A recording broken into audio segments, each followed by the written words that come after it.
Well, hello there. I'm Coach Dana Spencer, and today we're talking about the goal for the property. And this comes straight out of chapter 4 of my book, A Beginner's Guide to Financial Freedom Through Real Estate. We talk about the property goal. So, what do I mean by the property goal?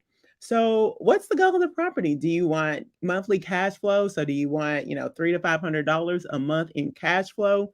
Or do you want $1,500, $2,000 in a month for cash flow? Or do you want a lump sum of money, 30, 40, 50 grand a month?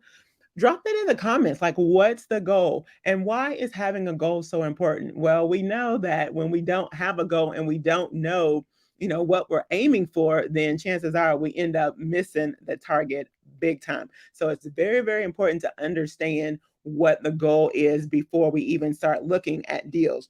So, depending on what your goal is, so what's the strategy? The goal doesn't necessarily change, but the strategy could. So, what do I mean by strategy? Well, how are you going to make three, five, $1,500 a month? How are you going to make the 30, 50, $40,000 a month? I'm sorry, in a lump sum of cash flow. So, how are we going to get there? Well, what are you going to do? A short term rental? Is that the goal?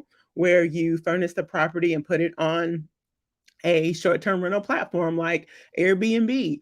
Or are you going to do a mid-term rental where the time of stay at your property is 30, 60, 96 months? Or are you going to do a long-term rental? A long-term rental typically is 12, at least for 12 months or greater. So understanding the goal of the property as well as the strategy is going to be very helpful. My personal favorite is having multiple exit strategies. What do I mean by that? The property should cash flow in multiple ways. So, for example, if you decide that you want to hold the property as a short term rental, it should cash flow. And what I mean by cash flow is more income is coming in a month as opposed to the expenses going out. So, your income minus your expenses is going to equal your cash flow if that is a short term or a mid term rental. For a long-term rental, in order to understand the monthly cash flow, that is the monthly rent minus all of the expenses, and then that difference is going to be your monthly cash flow. So, in terms of multiple exit strategies, you should be able to make money whether it's a short-term rental, a mid-term rental, a long-term rental, or if you're going to flip the property. So, when you analyze your numbers, you need to know at the very beginning that you have multiple exit strategies. Why are multiple exit strategies important? Let's say you decide you want to have a short term rental in downtown Louisville and they change the rules. Like the metro government says, you know what, we're not going to allow short term rentals in downtown Louisville anymore.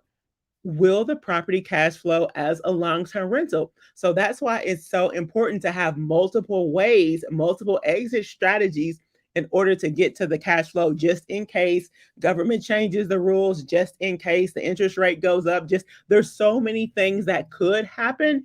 And the best way to account for that is to have multiple exit strategies. So figure out the goal of the property, and then that's going to help you to figure out what strategy you want to take in order to get to the cash flow. Because that, face it, that's what we want. We want the cash flow to go on vacations. Maybe you want to retire early. Maybe you want to spend more time with the grandkids. Whatever it is you want to do, real estate can help you to accomplish those goals. So if you want more information about getting started investing in real estate, I would love for you to join my masterclass on Tuesday, 8 p.m. Eastern Standard Time. The link is in the description in order to register for that. So I would love to see you over there. So until next time, figure out your property goals, figure out what you want to do with that cash flow, and join my masterclass.